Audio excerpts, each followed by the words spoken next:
purple dress, a portfolio of secrets, and 3 words that made Steve Harvey forget he was on television. The cameras kept rolling, but what happened in that Atlanta studio wasn't a game show anymore. It was 214 paintings. It was a 10-year-old girl trying to hold on to sight. It was the moment Steve Harvey learned that sometimes the bravest thing you can do is paint what you're about to lose. Tuesday afternoon at the Family Feud studios in Atlanta, Steve Harvey walked in at his usual time, coffee in hand, reviewing the day's contestant families. The energy was infectious as always, that perfect blend of humor and warmth that had made him America's favorite game show host for over a decade. Just another taping, just another family competing for prize money, or so everyone thought. The Peterson family from Portland, Oregon, arrived at 2:15 p.m. Mother Catherine, Father James, 14-year-old daughter Emma, and 10-year-old Sophie. The production note said standard suburban family, nothing particularly remarkable. But Steve Harvey had been doing this long enough to know that the most remarkable stories often came from the families that looked the most ordinary. Sophie wore a bright purple dress that her grandmother had picked out specially for the show, but it wasn't the dress that caught Steve's attention. It was the art portfolio clutched under her arm. The way she held it, like it was made of glass, like it contained something too precious to risk dropping, that told him everything he needed to know. This wasn't just a portfolio, this was a lifeline. During the pre-show family introductions, Steve knelt down to Sophie's level as he always did with younger contestants. "And who do we have here?" he asked, his voice warm and welcoming. "I'm Sophie," she said quietly, barely audible over the studio noise. "I'm 10 years old." "Sophie, what's in the portfolio, sweetheart?" Sophie looked down at the leather case in her hands. Hesitated. "My paintings, I brought them to show you. If there's time." Steve smiled that warm smile that had endeared him to millions. "Well, we'll see about that. What do you like to paint?" Sophie paused, looked at her parents standing beside her. Something passed between them, some unspoken communication that Steve couldn't quite read. Then Sophie looked back at him with an intensity that caught him off guard. "Memories," she said simply. The audience let out a collective awe, thinking it was adorable. Steve smiled and moved on to the next family member. But something about Sophie's answer stuck with him. The way she said memories. Not flowers or animals or landscapes. Memories, like she was documenting something. Like she was trying to hold on to something that was slipping away. Steve had noticed something else too. There was something about quiet kids that always drew his attention. Maybe it reminded him of his own childhood, or maybe it was the way they observed everything with those wide, knowing eyes that seemed to hold secrets too big for their small frames. The game started with the Peterson family, playing against the Miller family from Dallas. The atmosphere was exactly what you'd expect. Competitive, fun, filled with laughter. Sophie's sister Emma was enthusiastic, hitting buzzers, calling out answers. Her parents were fully immersed in the game show experience, celebrating every point. But Sophie hung back at the end of the family podium, barely tall enough to reach the buzzer. She smiled at the right moments. She clapped when they got answers on the board. She was performing the role of happy kid at game show perfectly, too perfectly. Steve kept watching her between questions. There was something in the way she looked at everything, like she was trying to photograph it with her eyes, like she was memorizing every detail. The exact shade of blue on the Family Feud logo, the pattern of his suit jacket, the way the stage lights created shadows. She wasn't just looking, she was documenting. By the third round, the Peterson family was ahead by a comfortable margin. They were playing well, might actually win the $20,000. The question came up, name something people keep forever. Sophie's mother hit the buzzer first. "Photographs," she answered confidently. The board lit up. Number 1 answer. The Peterson family erupted in celebration, jumping and hugging, pure joy spreading across their faces. But Sophie wasn't celebrating. She was crying. Steve stopped mid-sentence. The entire studio seemed to freeze. While everyone else jumped and cheered, Sophie stood perfectly still, tears streaming down her face, clutching that portfolio like it was the only solid thing in a world that was dissolving. Steve's comedian instincts kicked in first. He started to walk over with his easy smile, ready to comfort what he assumed was just overwhelming emotions. But when Sophie looked up at him, Steve saw something in her eyes that stopped him cold. Pain, deep, adult pain that no 10-year-old should ever have to carry. "Hold on," Steve said, his voice cutting through the celebration with an authority that silenced everyone immediately. "Hold on just a minute." The theme music cut out. The audience fell silent. Even the camera operators seemed to sense that something unprecedented was happening. Steve walked over to the Peterson family podium and knelt down in front of Sophie, his full attention focused on the small girl in a purple dress who clearly had something important locked inside. "Sophie, "Sweetheart," he said gently, his voice now stripped of all performance. "You okay?" Sophie nodded quickly, wiping tears with the back of her hand. "I'm fine, I'm just really happy we're here." But Steve Harvey had spent 30 years in entertainment, learning to read people. And right now Sophie wasn't happy. She was heartbroken. "Can I ask you something?" Steve said, his voice soft. "Why did you bring those paintings today?" Sophie looked at her parents. They nodded, confused, not understanding what was happening. "Because," Sophie whispered, her voice so quiet the microphones barely picked it up, "I wanted to give them to you, before I can't anymore." "Before you can't anymore?" Steve repeated slowly. "What do you mean, baby girl?" The studio was so quiet, you could hear the air conditioning humming. 300 audience members held their breath. Sophie's family watched with growing concern. The producers in the booth had stopped barking directions into their headsets. Sophie took a shaky breath, looked directly at Steve Harvey. "I'm going blind." 3 words. 3 simple words that hit the studio like a physical force. The audience gasped audibly. Several people in the front row brought their hands to their mouths. Sophie's sister Emma started crying immediately. Catherine and James stood frozen at the podium, their celebration forgotten. Steve Harvey, the man who had built a career on quick wit and perfect timing, was completely speechless. Sophie continued, her voice gaining strength even as tears streamed down her face. "I have a brain tumor. It's pressing on my optic nerve. The doctors said I have maybe 6 to 8 months before I can't see anymore, maybe less." The silence in the studio was deafening. Steve Harvey, who had hosted thousands of hours of television, who had faced every possible situation a game show could throw at him, found himself in completely uncharted territory. But what happened next is why Steve Harvey isn't just a game show host. He's a human being who understands that some moments transcend television. "My parents don't know this part," Sophie said, looking at her mother and father now, "but I heard the doctors talking when they thought I was sleeping. They said the surgery is too dangerous. If they try to remove the tumor, I might not wake up, and if they don't remove it, I'll go blind." Catherine Peterson collapsed against her husband. They'd been told about the tumor. Yes, they'd been told about treatment options. But not this. Not the timeline. Not the certainty of loss. "So I decided," Sophie continued, her voice clear now, strong, like she'd been rehearsing, "that if I'm going to lose my sight, I want to spend my last months of seeing painting everything I love, so I can remember it when it's dark." She held up the portfolio with trembling hands. "I brought these to show you because I wanted someone to see what I saw, before I can't see it anymore." The camera operators continued filming, but by now everyone in the studio understood that they were witnessing something far more important than a game show. This was a 10-year-old girl facing the unthinkable, who had spent months carrying this secret just to protect her family's moment of joy. Steve reached for the portfolio. Sophie handed it to him with both hands, like she was transferring something sacred. He opened it slowly, carefully. Inside were paintings, dozens of them, small canvases about 8 by 10 inches each. But what made Steve's hands shake wasn't the size, it was what they depicted. Each painting was labeled with a date and a title, written in careful child's handwriting. "Mom smiled January 3rd. The first painting showed Catherine Peterson's face, captured in a moment of pure joy. Every line, every detail, rendered with an intensity that went beyond technical skill. This was a child trying to capture not just what her mother looked like, but what her mother's love felt like. Dad reading newspaper, January 5th. James Peterson, sitting in what must be their living room, glasses perched on his nose, completely absorbed, morning light coming through a window. A coffee cup beside him, ordinary moments most people never think to capture. My sister's laugh January 8th. Emma, mid-laugh, head thrown back. Sophie had somehow painted sound, had captured the essence of her sister's happiness in brushstrokes. Sunrise from my window January 12th. The view from Sophie's bedroom, pink and orange sky, a tree branch in the foreground. A bird, the kind of sunrise that happens every morning, but only matters when you realize you won't see many more. My dog's eyes January 15th.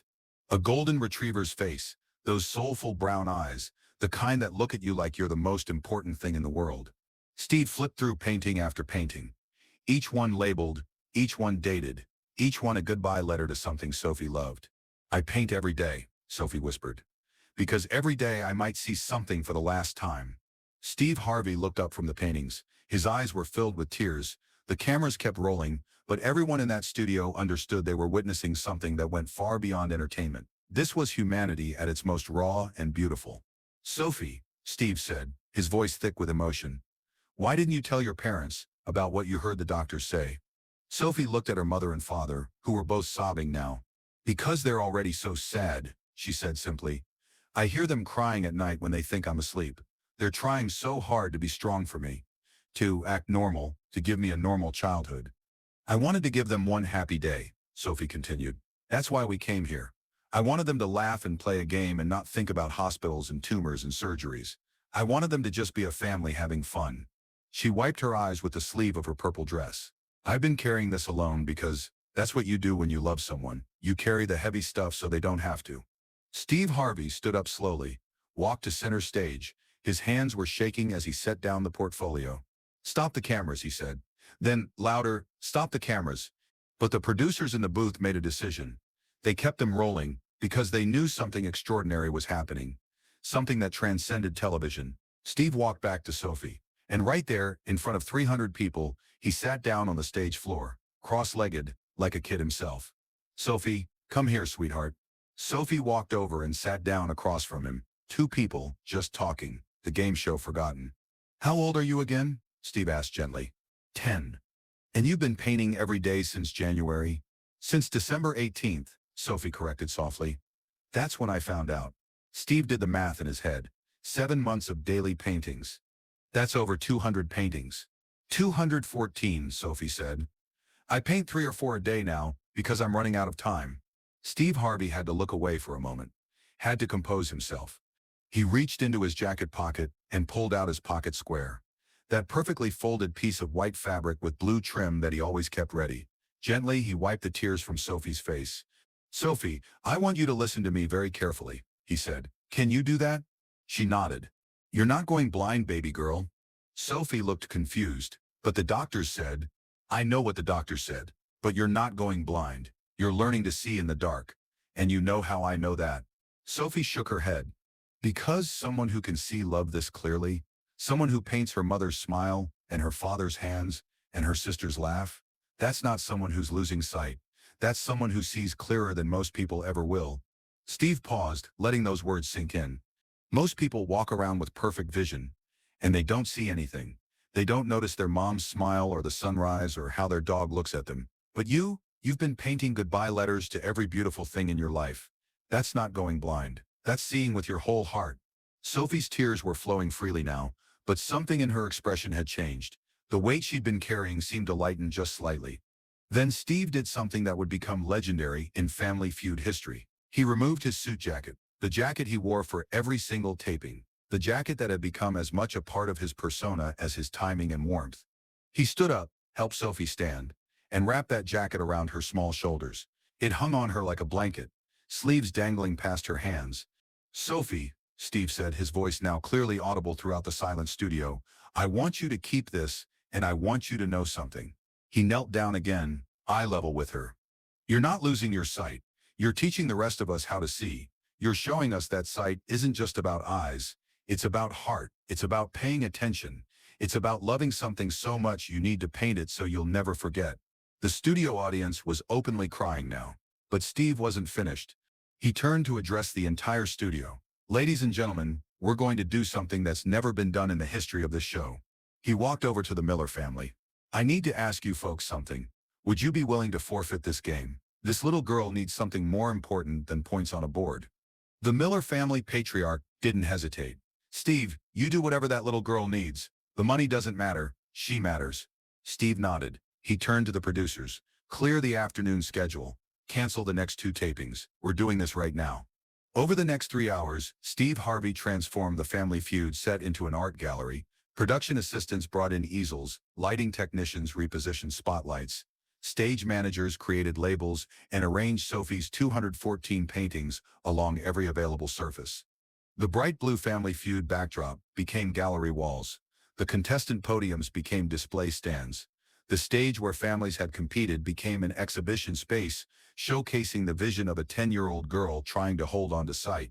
Steve invited every person in the studio audience to walk through what he called Sophie's gallery, and every single person did. 300 people, one by one, viewing paintings that documented 7 months of deliberate seeing. They lingered in front of Mom making pancakes, showing Catherine at the stove, morning light streaming through kitchen windows. They cried looking at Dad's hands on steering wheel with James's weathered hands gripping the wheel, wedding ring visible. They gasped at the series of sunset paintings, 47 of them numbered, each one slightly different, Sophie documenting every single sunset since her diagnosis. They smiled through tears at my sister teaching me to braid hair, showing Emma's teenage hands in Sophie's hair, both their faces visible in a mirror. But there was one painting Sophie kept hidden, folded separately in the back of the portfolio. Steve noticed her clutch it when he reached that section. "What's that one, sweetheart?" he asked gently. Sophie hesitated. "It's the one I'm most scared to finish." "Why?" "Because it's called The Last Thing I'll Ever See. And once I paint it, that means I'm ready to say goodbye to seeing." Steve sat down on the edge of the stage. "What are you going to paint for your last thing?" Sophie thought for a long moment. "I don't know yet. My mom's face? My dog? The ocean? How do you choose what to remember forever?" The weight of that impossible choice hung in the air. Steve was quiet. Then he said, "What if you don't have to choose?" During those 3 hours, while audience members moved through Sophie's paintings, Steve Harvey made phone calls. He called his personal physician, then Johns Hopkins, then Mayo Clinic, then specialized pediatric neurosurgeons across the country. Most gave him the same answer: too risky, surgery too dangerous, optic nerve involvement too complex. But on his 7th call, something changed. Dr. Rachel Morrison, Boston, one of only 3 neurosurgeons in the country, pioneering a new minimally invasive technique for removing brain tumors near the optic nerve. She'd only performed it 12 times. 11 were successful. "Mr. Harvey," Dr. Morrison said over speakerphone, "I'd need to see her scans, but if the tumor is positioned where I think it is, she might be a candidate." "What's the success rate?" Steve asked. "For vision preservation, about 90% with the new technique. But it's expensive. Insurance rarely covers it because it's experimental. $380,000. Steve didn't hesitate. "My foundation will cover it, all of it. When can you see her?" "Next week." "But, Mr. Harvey, there are no guarantees. Even with the best outcome, she might still lose some vision." "Doctor," Steve said gently, "this little girl has been painting goodbye letters to the world for 7 months. If there's even a chance she doesn't have to finish that last painting, we're taking it." Steve walked back onto the stage. Sophie was standing in the center, surrounded by her paintings, still wearing his jacket. "Sophie, come here, sweetheart." She walked over and Steve knelt down. "I found you a doctor.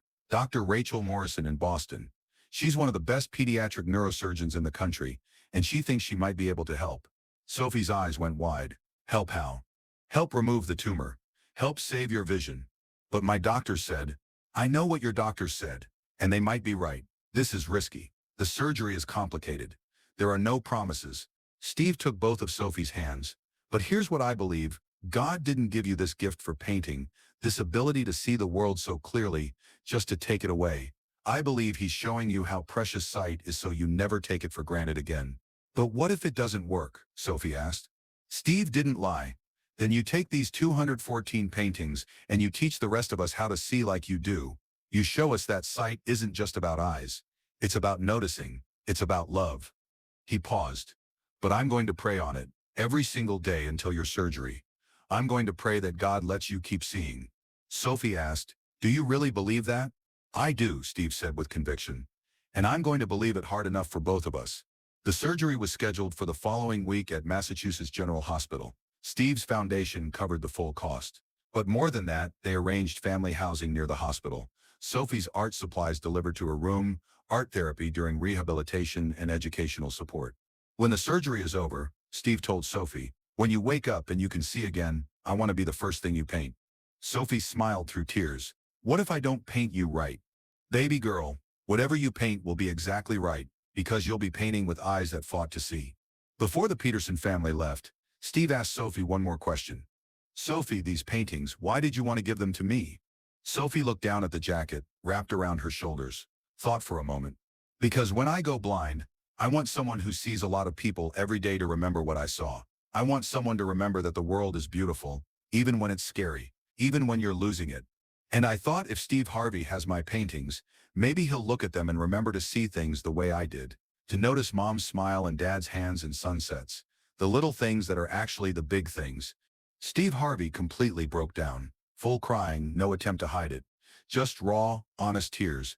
"Baby girl," he said through tears, "I promise you, every single day, I'll remember to see." The episode never aired in its traditional form. Instead, it became a special presentation that aired 4 months later titled Sophie's Gallery, when Family Feud became family. By then, Sophie had undergone the surgery. Dr. Morrison had successfully removed 94% of the tumor. The remaining 6% was inactive tissue that wouldn't grow. Sophie's vision was preserved. Not perfect, she lost about 15% of her peripheral vision in her left eye, but she could see, she could paint. The first painting she completed after her bandages came off was exactly what she'd promised. She titled it Steve Harvey Keeping His Promise. It showed Steve sitting on the Family Feud stage floor, legs crossed, jacket wrapped around a small girl in a purple dress. They're surrounded by paintings looking at them together. Steve's expression is pure compassion. Sophie's is pure trust. She painted it from memory, because even when she couldn't see for those weeks after surgery, that moment was burned into her mind. The special episode raised over $3 million for pediatric brain tumor research. But more importantly, it changed how people saw. Teachers reported students paying more attention to ordinary moments. Parents started photographing not just special occasions but everyday life. Artists began Sophie projects documenting the beautiful things they usually overlooked. Today, Sophie Peterson is 13 years old. Her vision remains stable. She still paints every day, but now she paints the future instead of goodbye letters to the past. She completed a new series titled Everything I Almost Missed, showing her 14th birthday party, her first day of 8th grade, her sister's graduation. The original 214 paintings hang in Steve Harvey's office in Los Angeles, every single one. They cover 3 entire walls, arranged chronologically. Steve looks at them every morning before work, without fail. It's become a ritual, a reminder. The jacket Sophie wore that day, she kept it.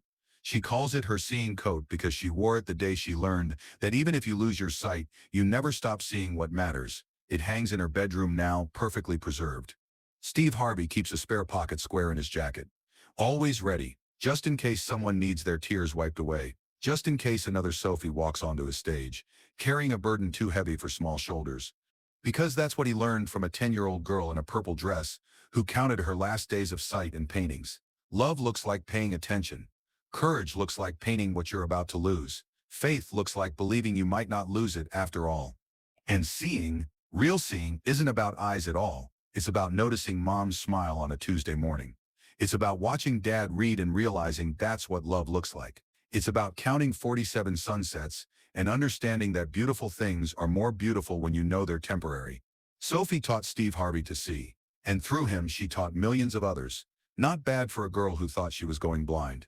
Not bad for 214 paintings that were supposed to be goodbye letters. Not bad for one Tuesday afternoon when a game show forgot it was a game show and remembered it was something better.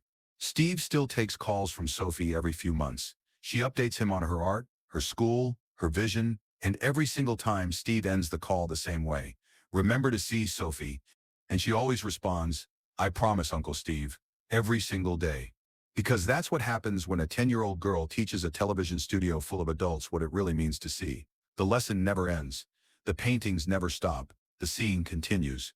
And somewhere in Los Angeles, 214 paintings remind a game show host that his job isn't just to entertain, it's to pay attention when a little girl teaches you how to see the world with your heart. It's to stop the show when something more important walks onto your stage. It's to remember that sometimes the bravest thing you can do is paint what you're about to lose. And sometimes, if you're very lucky, you don't lose it after all.